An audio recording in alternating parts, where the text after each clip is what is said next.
សាជាថ្មីជាមួយនឹងវីដេអូទី3របស់ខ្ញុំបាទថ្ងៃនេះផងដែរខ្ញុំបាទនឹងលើកយករឿងបែបរន្ធត់មួយដើម្បីចែកជូនបងប្អូនទេសនាហើយរឿងនឹងផងដែរវាតាក់ទងជាមួយនឹងរឿងរាកាដែលជាការតាក់តែងនិពន្ធរបស់ខ្ញុំបាទផ្ទាល់វាមិនមែនជាធាតុពិតមួយសម្រាប់ឲ្យអ្នកទាំងអស់គ្នាស្ដាប់ទៅដើម្បីតែគ្រាន់ថាកំសាន្តអារម្មណ៍ស្ដាប់ទៅដើម្បីឲ្យមានភាពព្រឺព្រួយនៅក្នុងខ្លួនទេប៉ុន្តែខ្ញុំចង់បង្ហាញនៅចំណុចកន្លែងហ្នឹងខ្ញុំចង់ឲ្យអ្នកទាំងអស់គ្នាស្ដាប់ទៅមានមโนសញ្ចេតនានិងយល់ពីសាច់រឿងខ្លះៗនៃគោលបំណងរបស់ខ្ញុំទៅលើរឿងរាកាហើយរឿងរាការបស់យើងក៏បានបង្កើតឡើងហើយវាមានកម្រាស់200ទំព័របាទវាមានកម្រាស់ស្ដើងដែរទេវាអត់ក្រាស់ទេហើយរឿងរាកាក៏បានចេញលក់ដូចគ្នាដែរបើសិនជាបងប្អូនទាំងអស់គ្នាអាចចង់បានអីតាក់ទងតាមការខមមិននៅលើវីដេអូមួយហ្នឹងបានបាទហើយចំពោះតម្លៃរបស់វាវិញគឺត្រឹមតែ$5ទេលក់ជូនបងប្អូនតែ$5ទេបាទហើយវាមានកដាស់កាកអំពៅបាទសាច់រឿងនៅក្នុងហ្នឹងគឺឥតខ្ចោះទី1គឺមានការសម្រិតសម្រាំងពីអ្នកនិពន្ធខ្លាំងមែនទែនទាំងអក្ខរាវិរុទ្ធទាំងការ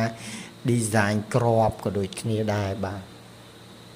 នៅក្នុងនោះផងដែរខ្ញុំបាទក៏លើកយកចំណងជើងថ្មីមួយដែលនិយាយរឿងខ្មោចម្ដាយកូនព្រាយ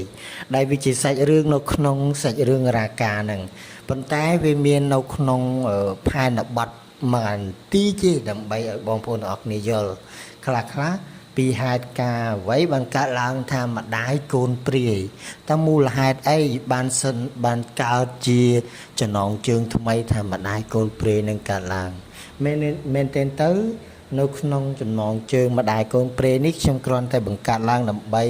ធ្វើជាវីដេអូមួយនេះជាប្រធានបទមួយនេះដើម្បីឲ្យអ្នកទាំងអស់គ្នាបានស្ដាប់បានយល់និងខ្លឹមសារត្រួសនៅក្នុងសាច់រឿងមួយនេះដែរបាទនៅដើមសាច់រឿងខ្ញុំចង់បង្ហាញតែមិនបន្តិចទេតាក់ទងម្ដាយកូនព្រាយហ្នឹងគឺកើតឡើងនៅក្នុងភូមិមួយភូមិហ្នឹងគឺជាភូមិដាច់ស្រយាលអាចនិយាយបានថាវាជាភូមិអាតកំបាំងដែលគេឲ្យឈ្មោះថាព្រៃត្បកមែនទែនទៅព្រៃហ្នឹងពីដើមអ្នកចាស់បុរាណគាត់និយាយតគ្នាមកថាភ្នំហ្នឹងវាខ្ពស់ដល់ជើងមេឃទៅក៏ពពកដល់ពេលហើយព្រះហ្នឹងត្បកបានជាភ្នំព្រះត្បកបាទត្បកទៅវារួញទូចព្រះត្បកភ្នំព្រះត្បកព្រៃព្រះត្បកនឹងឯងតពេលយូរទៅតាមសម័យកាលមកហូហែអញ្ចឹងដូនតាកូនចៅមកជំនាន់ក្រោយតាមឋានៈហ្នឹងមកគាត់ក៏បានហៅភ្នំព្រះត្បកកន្លែងទៅជាភ្នំត្បកព្រៃត្បកហ្នឹងទៅប្រវត្តិវាគឺអញ្ចឹងហើយនៅក្នុងព្រៃត្បកនេះដែរនៅក្នុង map ដែលតួអង្គប្រុសរបស់យើងគឺអាកានណាបាទអាកានគឺគាត់គ្រាន់តែជាមនុស្សម្នាក់ដែលចូលចិត្តដើរថត selfie ថត vlog ថតវីដេអូប្រភេទវីដេអូបែបដើរលេងកំសាន្តតាមបណ្ដាខេត្តផ្សេងនៃប្រទេសបាទហើយគាត់ក៏ជាមនុស្សម្នាក់ដែលនៅទីក្រុងដែរគាត់គឺជាបុរសដែលនៅទីក្រុងមានរូបឆោមល្អស្អាតហើយចូលចិត្តរុះរាយរាក់ទាក់ហើយគាត់ក៏ជាអ្នក content creator មួយដែរបាទគាត់ហ្នឹងឈ្មោះអាកានហ្នឹងគាត់បានឆ្ងល់ពីតំបន់ហ្នឹងឆ្ងល់ពីព្រៃត្បកហ្នឹងគាត់ចង់ដឹងថាព្រៃត្បកហ្នឹងមានអ្វីហើយគាត់សើចនៅក្នុង map ហ្នឹងគឺអត់មានគេហៅថាព័ត៌មានដែលបញ្ជាក់ថាមានភូមិមានអ្នកស្រុកគេរស់នៅហ្នឹងទេគឺវាប្រៀបបានដូចជាភ្នំមួយដែលវាមានព្រៃតាមបែបតាមផែនមានជ្រុះមានដងមានចលងអូបែបធម្មជាតិរបស់វាអញ្ចឹងណាបាទហើយពេលដែលគាត់ដាក់ចិត្តថាទៅទីនោះគឺគាត់ទៅដើម្បីបោះតង់ទៅតាមផែនបទរបស់គាត់ធ្វើវីដេអូជាធម្មតាដូចតែគាត់ធ្វើរឿយពីមុនមកទេពេលដែលគាត់ជិះម៉ូតូទៅហ្នឹងគឺគាត់លងលោចមកជាមួយធម្មជាតិអស់ហ្នឹងគឺគាត់ស្ងប់ស្ងាយជាមួយនឹងទេសភាពដ៏ពោពេញទៅដោយភាពឥតខ្ចោះនៃធម្មជាតិ មានជ្រោះមានអូមានថ្មមានព្រៃព្រឹក្សាហើយសូរសំឡេងសត្វយំក្រហឹមអឿងកធ្វើឲ្យគាត់នឹងចាប់ចិត្តខ្លាំងមែនតែនគាត់ជិះម៉ូតូលំហែតាមវាលឆ្មៅវាលព្រៃភ្នំអញ្ចឹងទៅតាមជលងភ្នំជលងព្រៃអញ្ចឹងទៅកាត់ព្រៃតូចព្រៃធំអីហ្នឹងមកអមទៅដោយសូរសัตว์សំឡេងយំក្រហឹមអឿងកសែនមនោរម្យរបស់គាត់ហ្នឹងណាគាត់ថតបដាគាត់ជីកបដាហ្នឹងស្រាប់តែពេលគាត់ជីទៅដល់ភូមិមួយវ៉ាភូមិមួយគាត់គ្រាន់តែឃើញភ្លាមហ្នឹងគឺផ្សែងខ្មៅហ្នឹងហាក់បីដូចជាផ្សែងអុសដែលគេដុតឲ្យឆេះបណ្ដាញមូសហ្នឹងឃើញភូមិមួយគាត់មានអារម្មណ៍ថាវ៉ាវទីហ្នឹងមានភូមិគាត់ឆ្ងល់ណាគាត់ដឹងថាហេតុអីបានទីហ្នឹងមានភូមិទេព្រោះគាត់សើចនៅក្នុង map របស់គាត់ហ្នឹងគាត់គិតថាទីហ្នឹងគឺអត់មានភូមិទេគឺជាព្រៃបាទគេហៅថាព្រៃត្បកស្រាប់តែពេលមកដល់កន្លែងហ្នឹងគាត់មានអារម្មណ៍ថាភាំងនៅក្នុងចិត្តប៉ុន្តែគាត់បានចាប់អារម្មណ៍អីទេគាត់បានសម្លឹងមើលមុខអ្នកភូមិទាំងអស់ហ្នឹងដែលគាត់មកឈួរសម្លឹងគាត់ហាក់បីដូចថាគាត់នឹងជាមនុស្សថ្មីពីណាមកហាក់បីដូចជាគាត់ឆ្ងល់តែម៉ូតូស្អីគេអីចឹងបែបបុរាណអញ្ចឹងតែអត់មែនបុរាណអីណាទេគាត់មានសម្លៀកបំពាក់បែបសាមញ្ញបើអញនិយាយថាលំលងឆ្នាំ5ឆ្នាំទៅ10ឆ្នាំពីមុនមកទេអតីតកាលគាត់ក៏មានអារម្មណ៍ថាបានមកជួបអ្នកភូមិហើយក៏សប្បាយជាមួយអ្នកភូមិទៅកុំឲ្យថាមានការគេនៅក្នុងព្រៃម្នាក់ឯងអញ្ចឹងណាប្រហែលជា map វាច្រឡំអីចឹងទៅតពេលហ្នឹងគឺគាត់ហ្នឹងក៏បានស្វាគមន៍ដោយលោកមេភូមិមេស្រុកនៅក្នុងហ្នឹងដែរហើយភូមិហ្នឹងមិនធំទេបងប្អូនទាំងអស់គ្នាមានផ្សារមានភូមិនិយាយទៅដូចភូមិបែបរស់នៅបែបធម្មជាតិគឺអត់មានប្រភេទអគ្គិសនីអ៊ីនធឺណិតអីអត់មានទេគឺប្រើដោយធម្មជាតិរស់តាមបែបផែនធម្មជាតិទាំងអស់ដែលធ្វើឲ្យគាត់ហ្នឹងកាច់ផ្ដាច់ពីគេហៅថាកាច់ផ្ដាច់ពីពិភពខាងក្រៅគាត់សម្រេចចិត្តថាគាត់អ្នកភូមិហ្នឹងគាត់សម្រេចចិត្តថាគាត់អត់ចង់ជួបជាមួយមនុស្សខាងក្រៅទេគាត់ចង់រស់បែបធម្មជាតិរបស់ពួកគាត់អញ្ចឹងណាប៉ុន្តែដោយឡែកបុរសម្នាក់ហ្នឹងហាក់ដូចជាមាននិស្ស័យដែលធ្វើឲ្យគាត់ហ្នឹងបានមកដល់ទីហ្នឹងហើយអ្នកភូមិនៅទីហ្នឹងក៏គាត់អត់មានស្វាគមន៍អីណាពេកដែរគាត់ស្វាគមន៍បែបលក្ខណៈស្វាគមន៍បែបមកលមួមដើម្បីថាគាត់មកតែមួយថ្ងៃហ្នឹងទេស្អែកឡើងគាត់ទៅវិញអញ្ចឹងណាបាទហើយការមានវត្តមានរបស់គាត់ដែលនៅក្នុងហ្នឹងគឺអត់មានការពេញចិត្តពីមេភូមិមេឃុំមេស្រុកហ្នឹងដែរបាទអញ្ចឹងហើយដែលធ្វើឲ្យគាត់សម្រេចចិត្តថាទទួលពួកគាត់ឲ្យនៅនឹងបានតែមួយយប់ហ្នឹងទេអញ្ចឹងណាហើយនៅក្នុងអំឡុងពេលហ្នឹងដែរគឺអាកានក៏បានឃើញនារីម្នាក់ដែលមានរូបឆោមល្អស្អាតគឺជាអានិយាដែលជាតួរបស់យើងអានិយាហ្នឹងគឺជាមនុស្សស្រីម្នាក់ដែលមានរូបឆោមស្អាតលើស្រីដតីទៀតបាទលើស្រីដតីទៀតហើយគាត់ហ្នឹងគឺជាស្ត្រីដែលរស់នៅជាមួយម្ដាយមេម៉ាយបាទម្ដាយមេម៉ាយមានកូនមួយហ្នឹងក៏ប្តីស្លាប់បាត់បង់ចោលតាំងពីកូនហ្នឹងនៅតូចគំព្រាឪពុកចឹងទៅនាងហ្នឹងក៏មានចិត្តមួយថាចាប់ចិត្តទៅលើបុរសម្នាក់ហ្នឹងដែរចាប់ចិត្តទៅលើអាការហ្នឹងដែរវាហាក់បីដូចជានិស្ស័យបាទពេលដែលគាត់មកជួបគ្នាស្រឡាញ់គ្នាក្នុងរយៈពេលខ្លីហ្នឹងយប់ហ្នឹងគឺជាយប់ដែលអាការមកគេងនៅផ្ទះអានិយាហើយម្ដាយអានិយាហ្នឹងក៏គាត់បានយល់ស្របបានយល់ព្រមដែរថាកូនបានស្រឡាញ់គ្នាហើយពេលដែល ការស្រឡាញ់បានកើតឡើងហ្នឹងម្ដាយរបស់អានិយាហ្នឹងគាត់មានកូនចិត្តមួយថានៅស្រុកភូមិនេះគឺមិនអាចឲ្យមានមនុស្សពីរខាងក្រៅមកមានឲ្យកូនទាំងពីរហ្នឹងទៅនៅជាមួយគ្នាគឺឲ្យកូនស្រីទៅនៅមួយខាងប្រុសព្រោះដោយសារទី1ម្ដាយគាត់បានដឹងពីបដិបត្តិនៅក្នុងភូមិហ្នឹងដែរថាអត់ឲ្យមានការទំនាក់ទំនងពីមនុស្សខាងក្រៅទេភូមិហ្នឹងណាអញ្ចឹងដើម្បីកុំឲ្យកូននឹងមានភាពឈឺចាប់ព្រោះស្នេហាព្រោះគាត់កំព្រាឪពុកតាមពីតូចមកហើយគាត់ក៏សម្រេចចិត្តឲ្យកូននឹងទៅនៅជាមួយអាការហើយឲ្យអាការនឹងនាំកូនស្រីគាត់នឹងធ្វើមិនចេញពីភូមិនឹងទាំងយប់ចេញពីភូមិនឹងទាំងយប់ទៅដើម្បីកុំឲ្យលោកមេភូមិឬក៏អ្នកស្រុកអស់ហ្នឹងគាត់បានដឹងថាពួកនឹងមានទំនាក់ទំនងគ្នាអញ្ចឹងណាបាទពេលហ្នឹងហើយគឺជាពេលវេលាមួយដែលម្ដាយហើយនឹងកូនត្រូវបែកគ្នាវាជាភាពឈឺចាប់មួយដែរប៉ុន្តែអត្តន័យរបស់វាគឺមានន័យថាចេះម្ដាយគាត់នឹកថាចង់ឲ្យកូននឹងទៅសិនទៅនៅពេលដែលភូមិសុកស្រួលគាត់នឹងអាចនឹងទៅជួបគាត់ជួបទៅនៅមួយកូនគាត់ចង់ផ្ដាច់ខ្លួនចេញពីភូមិនឹងណា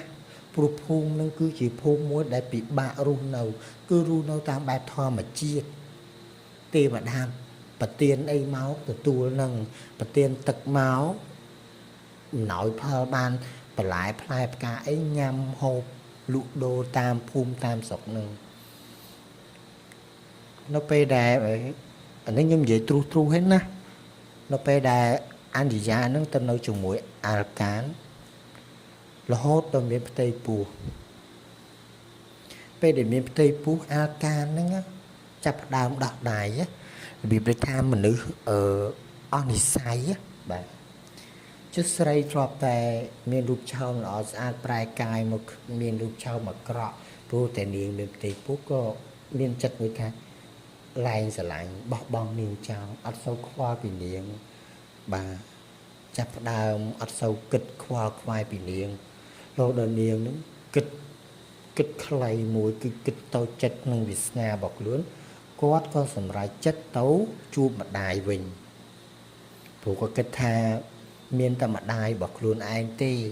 ដែលអាចនៅមើលថែនាងបានទទួលយកនាងគ្រប់យ៉ាងនាងចេញទៅទាំងឈឺចិត្តនៅក្នុងស្អីរឿងហ្នឹង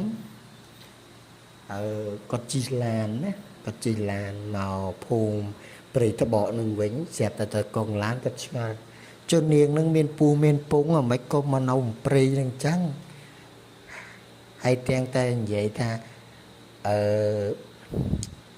តែគាត់នៅក្នុងព្រៃហ្នឹងអាហ្នឹងគឺជារឿងមួយដែល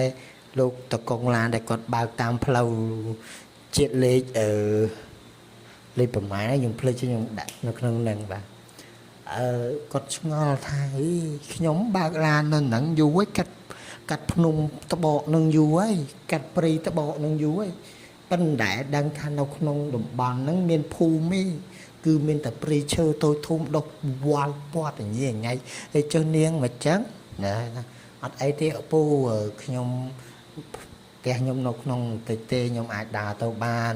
ទាំងពូធំហ្នឹងណាអីវ៉ាន់មកកត្រក់ហ្នឹងដើរចូលព្រៃនឹងបាត់ទៅពេលដែលនាងទៅដល់ភូមិវិញអ្នកភូមិក៏គាត់បានដឹងថាអានិយាហ្នឹងពុះធំឥតប្តីហើយវាគប់ជួននឹងបាតុភូតធម្មជាតិភូមិនោះវាជួបគ្រោះរាំងស្ងួតបាទជួបគ្រោះរាំងស្ងួតអាស្ទឹងបឹងបួរទឹកជ្រោះទឹកធ្លាក់ដែលធ្លាប់មានទឹកហូរកាត់ប្រាំងកាត់វសាស្រាប់ដល់ពេលហើយគឺវាអត់មានទឹកធ្វើដំណាំដាំដុះរបស់ពួកគាត់ដែលគាត់ជឿនៅជំនឿមួយថាមានមនុស្សចង្រៃនៅក្នុងភូមិហ្នឹងគឺមានពីណាមានតែអានិយាហ្នឹងហើយដែលផើមអត់ប្តីនោះពួកគាត់ជំនុំគ្នាអញ្ចឹងណាក៏ចាប់អានិយាហ្នឹងយកមកបូជាដុតទាំងរស់ទាំងនាងហ្នឹងមានផ្ទៃពោះណាដឹងដែរថានាងនេះមានផ្ទៃពោះគាត់ដុតនាងទាំងរស់ទោះបីជាមានការសុំអង្វរពីម្ដាយរបស់នាង សូមវល់សេចក្តីរស់ឡើងវិញពីនាងសូមជីវិតវិញណាសូមថាឲ្យខ្ញុំបានរស់មកខ្ញុំសុខចិត្តចាក់ចេញពីភូមិនឹងចេះចុះខ្ញុំមិនចង់ស្លាប់ទេចេះចុះការជឿនៅជំនឿនឹងគឺជាជំនឿអត់បានការអីចេះចុះចេះទេតែមេភូមិអ្នកភូមិអ្នកស្រុកហ្នឹងគឺអត់បានគេមានដំណំមួយថាមិនឲ្យអ្នកភូមិនៅទីនេះមានទំនាក់ទំនងពីមនុស្សខាងក្រៅមួយទៀតភូមិនេះគឺមិនស្វាគមន៍មនុស្សខាងក្រៅមួយទៀតជំនឿគេហៅថាចាស់កម្រិលវាមិនមែនតន់ទៅតាមសម័យកាលបច្ចុប្បន្នណាពេលដែលព្រះខឹងព្រះនឹងមិនប្រទានទឹកឲ្យព្រោះតែមានអ្នកធ្វើខុសតាមប្រពៃណីដែលធ្វើឲ្យត្រូវតែយកនាងនឹងទៅបូជាដុតថ្វាយព្រះសុំខមាទោសព្រះរបស់គេណាហ្នឹងណាក៏ដុតនាងនឹងគឺសច្ចាក្នុងចិត្តដោយកំហឹងថាសូមឲ្យភូមិនឹងវិនិច្ឆ័យនាងស្លាប់ក្រោមភ្លើងអគារភ័យឆាបឆេះទាំងម្ដាយទាំងកូនក្នុងផ្ទៃណាហើយខ្ញុំមានការនិយាយបោកច្រើនណានិយាយម្ដាយហ្នឹងនិយាយមកកូនសុំទោសកូនចេះចុះហើយអាម្ដាយដែលជាម៉ែរបស់អនិយាហ្នឹងក៏យំសោកទៅបោកខ្លួនឈរសម្លឹងមើលកូនកំពុងតែឆាបឆេះដែលមានចៅនៅក្នុងពោះកូនទៀតយាយហ្នឹងចាប់ផ្ដើមមានកំហឹងបន្ទាប់ពីកូនហ្នឹងស្លាប់បាត់បង់ជីវិតយាយហ្នឹងមានកំហឹងទុកអ្នកភូមិហ្នឹងជាសត្រូវដែលធ្វើឲ្យគាត់ហ្នឹងបង្កើតពិធីមួយបាទបង្កើតពិធីមួយពិធីហ្នឹងគេហៅថាពិធីផ្ដល់អំណាចដល់មហិទ្ធិឫទ្ធិឲ្យខ្មោចតៃហោព្រោះអានិយាហ្នឹងខ្លាចជាខ្មោចតៃហោហើយខ្មោចតៃហោហើយពុះធំទៀតអាហ្នឹងណាម្ដាយរបស់គេហ្នឹងក៏បានធ្វើពិធីម្ដាយហ្នឹងក៏ចេះធ្មប់ដែរពួកនាយយាយហ្នឹងក៏ខ្លាចទៅជាធ្មប់ហើយមានអំណាចឲ្យកូនហ្នឹងខ្លាចទៅជាព្រាយធ្មប់បាទព្រាយដែលគ្រប់ដណ្ដប់ព្រៃត្បកហ្នឹងទាំងមូលឲ្យខ្លាចទៅជាព្រៃងងឹតបាទហើយអ្នកភូមិទាំងអស់ហ្នឹងរួមបណ្ដាសារស់យ៉ាងវេទនារហូតដល់ខ្លាចទៅជាបរិវាររបស់អានិយាទាំងអស់ហើយម្ដាយរបស់អានិយាហ្នឹងក៏ខ្លាចជាធ្មប់ដែលតាមបំរើអានិយាដែលជាវិញ្ញាណខ្មោចហើយព្រៃហ្នឹងខ្លាចទៅជាព្រៃងងឹតដែលធ្វើឲ្យព្រៃហ្នឹងវាអត់មានលក្ខណៈមួយថាសេចក្តីស្ងប់ស្ងាយដូចមុនណាអត់មានភាពស្រស់ស្អាតមានពន្លឺភ្លឺមានសត្វយំស្រស់ស្អាតដូចកាលពីការជិះម៉ូតូមកស្ងប់ស្ងាយណាខ្លាចទៅជាព្រៃមួយដែលអាចកំបាំងឲ្យគួរឲ្យខ្លាចគ្របស្រោបទៅដោយវិញ្ញាណហើយខ្មោច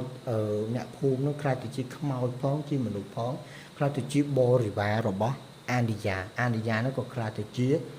អតិថិមួយរបស់ពួកគាត់គេគោរពនេះគឺជាភាពចងដោយកំហឹងដែលធ្វើឲ្យតួអង្គរបស់យើងនេះរាកា Golden ម៉ៃវ៉ាន់ម៉ៃសាអីហ្នឹងគេជាមនុស្សសម័យថ្មីទេគេរៀនចប់បញ្ញាបញ្ញាបត្រណា